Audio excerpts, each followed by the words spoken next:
And Jamil Jivani winning again tonight. Congratulations, first of all. Thank you very much. Doug Ford just went through an election. I have differences of opinion with him. I don't like how he's managed healthcare or education. But out of respect, we didn't say anything. Federal party, we didn't get in his way. When it was our turn to run an election, he couldn't stay out of our business. Hey guys, Wyatt Claypool here. If the federal election had one very good outcome, it's that Doug Ford and the Ontario PC Party's HQ have finally exposed themselves as effectively being liberals. I am very happy to see Conservative Party MP Jamil Jivani just calling them out directly and also mocking them for thinking they're political geniuses, despite the fact that Doug Ford and the PCs have really benefited greatly from having some of the worst opponents in Ontario provincial history. Today in this video, I want to break down some of the stuff that Doug Ford and the Ontario PCs have done in order to undermine the federal Conservatives in the 2025 federal election, as well as some of the motivations that may be behind why Doug Ford has chosen to align himself so closely with Mark Carney and the Liberal Party. The truth is, he's been aligned with the Liberals for a very long time, probably since he came in around 2018, and I'm going to show you some of the financials behind the scenes that make Doug Ford want the Liberals to win. But first, let's get back to this interview with Jamil Jivani, where he says some of the things I would love to say on national television about the Doug Ford PC party in Ontario. They're just awful. They've basically just been a continuation of Kathleen Wynne, and they think they're so good at politics, even though they're basically running against half-baked potatoes as leaders of the Liberals and the NDP. Doug Ford just went through an election. I have differences of opinion with him. I don't like how he's managed healthcare or education. But out of respect, we didn't say anything. Federal party, we didn't get in his way.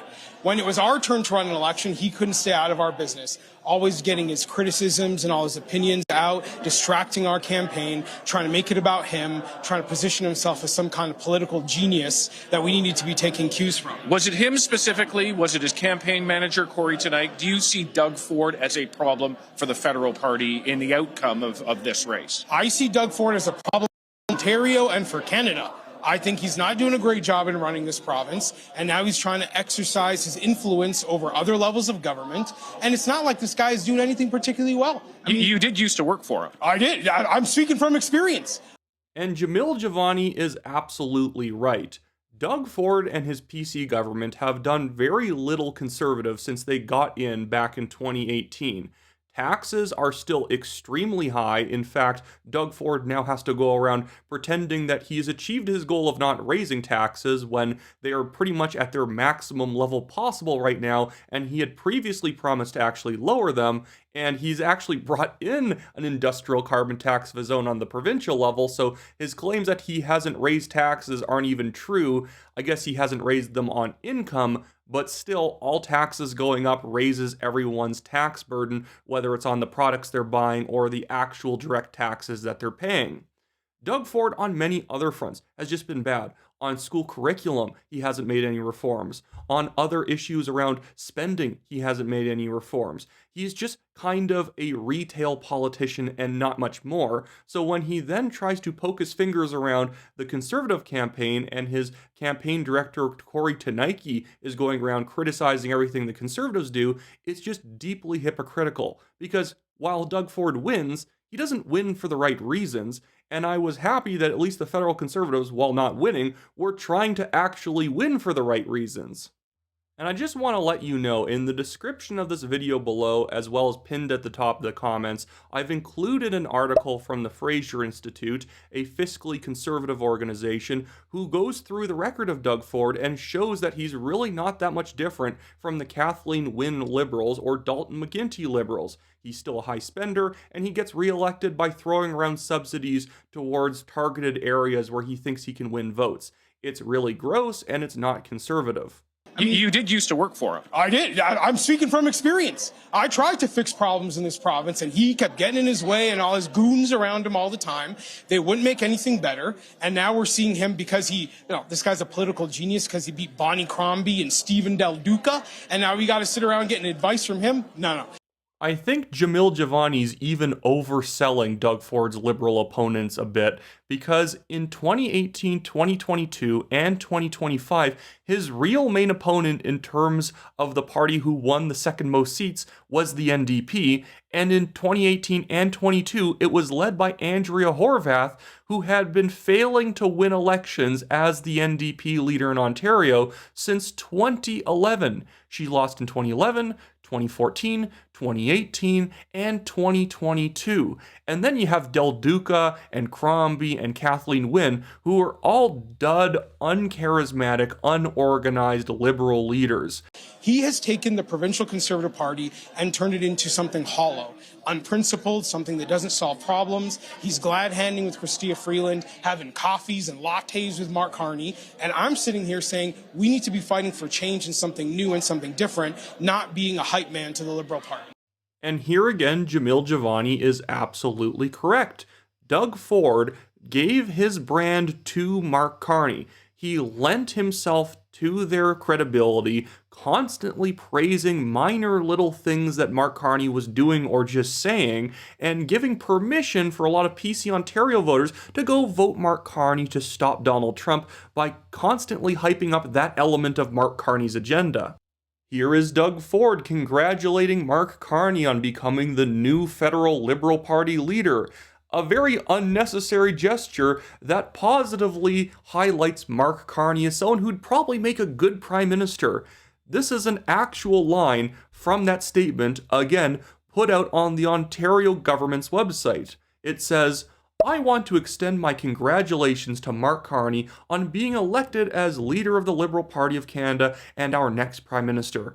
Your election comes at a critical time as our country continues to stare down the ongoing threat of President Trump's tariffs. Now more than ever, Canada needs strong leadership and cooperation across all levels of government to protect our country."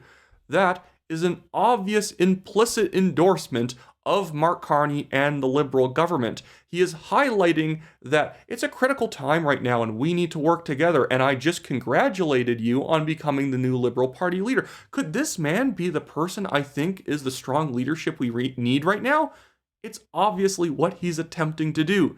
He then later had coffee with Mark Carney and then also attended a premier's meeting in which he gushed about how Mark Carney has such great ideas for protecting Canada. Oh, this is fantastic. We're all cooperating and signing agreements. It's so far just words on paper even today, but Doug Ford went out of his way to praise empty words of Mark Carney because he wanted PC Ontario voters to go and vote Liberal. He was giving a permission structure for PC voters to vote federal Liberal. And make no mistake, Doug Ford has been doing stuff like this since well before 2025. There is a now infamous article in the Toronto Star where Chrystia Freeland refers to Doug Ford as her therapist, and they go over the unlikely friendship between Doug Ford and Chrystia Freeland, as well as Ford and the Trudeau government in general. And why is Doug Ford so friendly with the Liberal government? Well, I think they are of like minds on many issues, including spending, including subsidizing Ontario industries.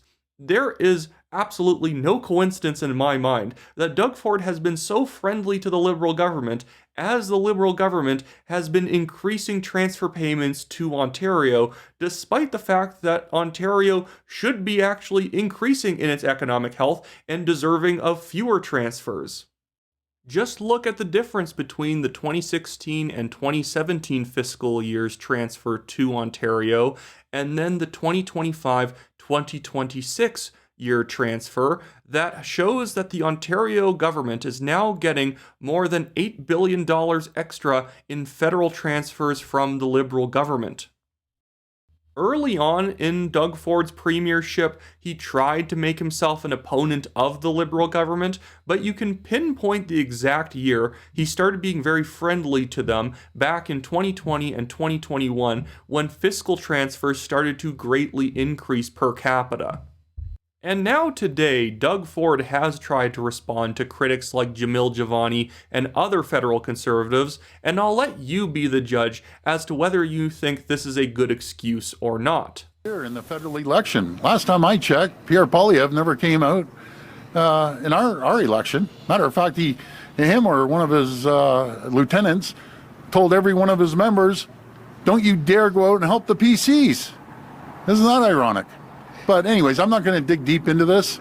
The people spoke, and I have no say in who people vote for. But I'll tell you one thing. We have a government, democratically elected. I will hold them accountable. I'll hold them accountable like I would no matter if it's a conservative government or a liberal government.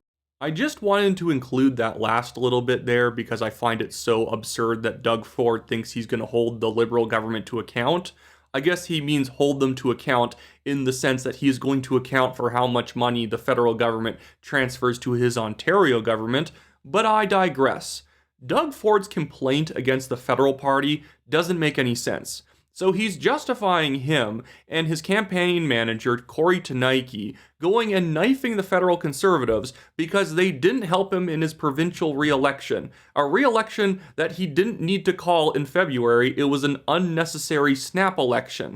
And not only have people like former PC MPP Goldie Gameri pointed out it's nonsense that the Ford PCs were not getting help by federal Conservative volunteers, but even if they weren't sending any volunteers or they weren't even letting them volunteer, who cares? It was Doug Ford's choice to call an early provincial election, a year-and-a-half early provincial election, when a federal election was imminent, and the federal Conservatives were obviously not going to be able to spare a bunch of volunteers to an election where Doug Ford was slated to easily win. And I'm happy to see that Jamil Jivani has kept up the barrage since that news interview, not letting Doug Ford off the hook and not listening to other people saying that we all need to unify right now and learn to get along. The problem is the Ford PCs don't want to get along. They want their subsidies, they want their transfer payments. And there is one more man I need to talk about in this video for it to be truly complete, and that is Doug Ford's campaign director, Cory Tanike, who was the main wedge against the federal Conservatives in the 2025 election. No matter what the Conservatives were doing, he was going to appear all over the media, on the CBC, on podcasts, in the papers, criticizing them and saying that they were making tactical errors and this is all election malpractice and they need to talk about Donald Trump more. I'll play a clip right here of this going on. When you're running around in hoodies saying don't believe the polling, like you were like the Flat Earth Society campaign, like that's what you've actually reduced yourself to. But we don't know that's the view of the corporate campaign. That could just be followers. Nobody runs into that, in a Conservative Party rally with like some unsanctioned, sweater. I know I've got a bad name with some people in the Conservative Party for pointing out at the beginning of the campaign that the election is pivoted towards Trump. That was true in December. It was true in December, and I know because I was running a campaign for Doug Ford in which we were doing polling and we're listening to that polling, and that was true in December, and it was true in January and February and March, right? But I see no evidence that they have actually polled and that they are actually like following polling and research and anything that is even remotely conventional in how you manage a campaign. What a swell guy that Cory Tanike is, and he's entirely wrong. Not only because I don't think the Conservatives would have done better if they constantly talked about Donald Trump. I think they should have been campaigning harder against Mark Carney well before he was even made the Liberal leader. But talking about Trump as the Conservative Party is just trying to do the same thing the Liberals and the NDP are doing, and it's not focusing people on the need for change. Doug Ford can get away with winning re-election as a Conservative, constantly just talking about Trump, because he had no competition. And the PCs think they're geniuses, again, like Jamil Jivani said, because they beat Del Duca and Crombie. Those were easy victories in which Doug Ford could have basically not worn pants the entire election, and he still would have won. And it's convenient that Cory Tanike can now say, well, they lost because they didn't do what I told them to do, even though I was just jabbing them the entire election, basically trying as hard as possible to make sure that PC Ontario voters don't vote for the federal Conservatives. And see, I was right. After sabotaging them, saying that they should be doing something, they didn't win. No, it was mostly sabotage, had very little to do with the message that the Conservatives were running on. The pollsters like Abacus Data will show you that the Conservatives were doing really well on the change message, but on the Trump message, the Liberals naturally were doing better than the Conservatives because the media and the Liberal Party had already been falsely labeling Poilievre as the Trump guy for more than a year, and really that only started working because Justin Trudeau got out of the way, and then the main issue could become Trump instead of Justin Trudeau's failures, even as the vast majority of people associated with the Liberal government right now are the same people that were advising Justin Trudeau or were in his cabinet, including Mark Carney himself. So Cory Tanike, in my opinion, is just flatly wrong. And again, he made himself right by helping to sabotage the Conservatives. The Conservatives were just 100 or so votes away from winning many of these ridings in Brampton. They were not that far away from winning a lot of ridings in British Columbia, winning ridings in Atlantic Canada, and it would have helped to not have had the PC party and people like Cory Tanike generating tons and tons of bad headlines to demotivate Conservatives. And with that being said, that should be it for this video today, guys. Hopefully you liked this more edited format. If you do, make sure to leave a like on this video, drop a comment in the comment section below, as well as subscribe if you are not yet a subscriber to the National Telegraph. I will be making daily videos in my usual radio style segmented show in the future, but I will also be trying to do more of these edited videos when the subject does require a few more things to pop up on screen and clips to be edited in. Anyways, so with that, see you guys later.